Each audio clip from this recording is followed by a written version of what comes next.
आज हम बात करने वाले हैं एक ऐसे शेड्यूल के बारे में जो डायरेक्टली हमारे वैक्सीन से जुड़ा हुआ है और इसका नाम है शेड्यूल F3। ठीक है, सोचो भाई कि अगर वैक्सीन का स्टैंडर्ड फिक्स ना हो तो फिर क्या होगा।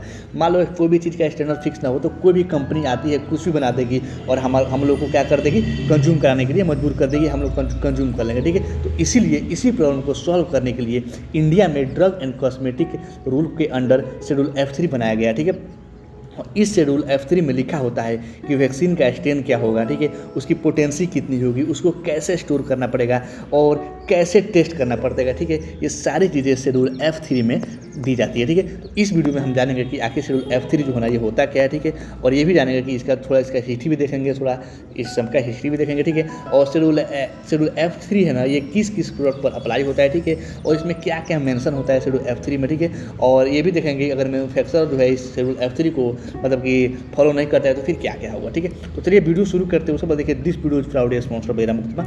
सबसे पहले यहाँ बात करेंगे कि आखिर जो हमारा शेड्यूल F3 है ना, ये होता क्या। ठीक है, शेड्यूल F3 जो होता है ना, शेड्यूल F3 ये इंडिया के ड्रग एंड कॉस्मेटिक रूल का एक पार्ट होता है जो कि मेनली बैक्टीरिया और वायरल वैक्सीन्स, टॉक्साइड और इम्यूनोलॉजिकल प्रोडक्ट के स्टैंडर्ड डिफाइन करता है। ठीक है, सिंपल वर्ड में बोले ना तो ये जो होता है ना शेड्यूल F3, ये जो बताता है कि वैक्सीन का क्वालिटी स्टैंडर्ड क्या होगा, पोटेंसी कितनी होगी, स्टोरेज कैसा होगा, ठीक है, लेबलिंग कैसा होगा, ठीक है, और टेस्टिंग कैसे होगी, ट्रांसपोर्ट कैसे मतलब ये टेस्टिंग कैसे होगी। ठीक है, ये सारी चीज़ें बताता है कौन सा आपका शेड्यूल F3। ठीक है, तो यही होता है आपका शेड्यूल F3। अब यहाँ पे थोड़ा सा हम जानेंगे कि इसका जो हिस्ट्री होता है ना, उसको थोड़ा सा देख लेंगे कि इसका हिस्ट्री क्या है। देखो भाई, इंडिया में जो है ना, इंडिया में वैक्सीन का रेगुलेशन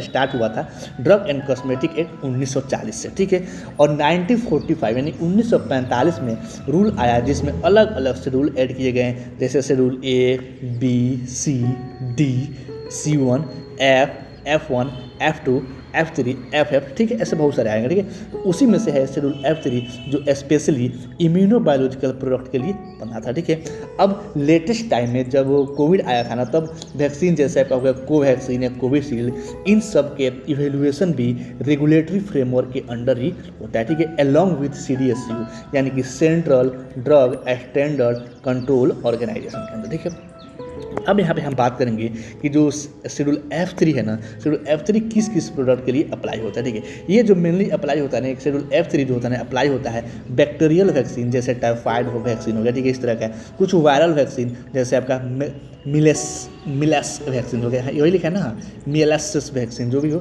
मिसलेस वैक्सीन। ठीक है, ठीक है, कुछ टॉक्साइड हो गया जैसे टेटनस टॉक्साइड, को TT का इंजेक्शन हो गया। ठीक है, उस टाइप का कुछ एंटीसीडा हो गया, इम्यूनोग्लोब्यूलिन हो गया। ठीक है, इम्यूनोग्लोबिन्स हो गया। ठीक है, इम्यूनोग्लोब्यूलिन्स। ठीक है, इंग्लिश मेरी बहुत कमजोर है। अब यहाँ बात करते हैं मतलब कि पूरा इम्यूनोलॉजिकल सेक्शन कवर होता है आपका शेड्यूल F3 में, शेड्यूल F3 में। ठीक है, अब यहाँ पे बात करते हैं कि इसमें क्या क्या मेंशन होता है। ठीक, शेड्यूल F3 में मेंशन होता है स्टैंडर्ड ऑफ आइडेंटिटी मतलब कि प्रोडक्ट एग्जैक्टली क्या है, स्ट्रेन कौन सा यूज हुआ है। ठीक है, स्टैंडर्ड ऑफ प्योरिटी मतलब कि कंटामिनेशन तो नहीं होना चाहिए। ठीक है, स्टेरिलिटी टेस्ट मैंडेटरी होता है। ठीक है, उस बाद से तीसरा इसमें कुछ मेंशन किया जाता है, तीसरा पॉइंट की पोटेंसी टेस्ट मतलब कि वैक्सीन इफेक्टिव है या फिर नहीं है, ये जो बायोलॉजिकल एस्पेक्ट से चेक होता है। ठीक है, उसके बाद से स्टोरेज कंडीशन देखा जाता है, इसका कोल्ड चेन मैंडेटरी होता है, मतलब 2 डिग्री से लेकर के 8 डिग्री सेल्सियस तक होना ही होना चाहिए। ठीक है, यूजुअली होना ही होना चाहिए। ठीक है,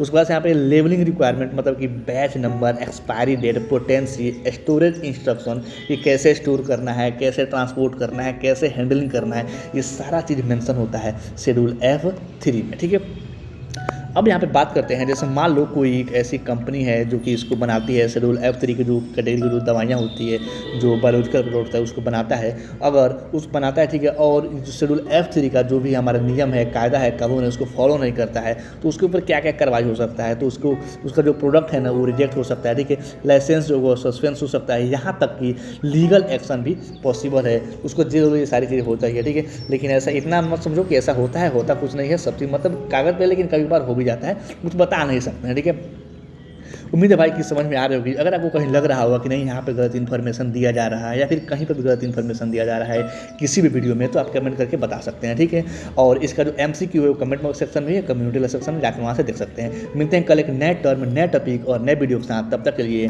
thanks for watching this video.